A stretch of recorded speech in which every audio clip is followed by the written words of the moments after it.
НАП е направила проверка и установила, че сте харчили повече, отколкото сте декларирали като доход. Купили сте кола, платили сте наем, пътували сте в чужбина. Извод е един. Имате недеклариран доход.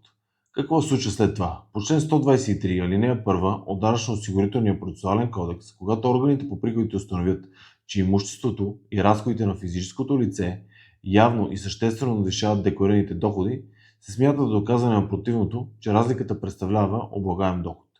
Тежестта на доказване отново е върху вас. Данъчните органи съставят паричен поток или по-простичко казано таблица на всички установени приходи и разходи за ревизирания период. Ако разходите надвишават приходите, то същата тази разлика се облага като доход с неустановен происход. Как да се защитавате? Трябва да докажете происхода на всяка сума. Дарение от родители, нужен е договор за дарение, продадена вещ, необходим е документ, спестявания от минали години, нужно извлечение от сметка.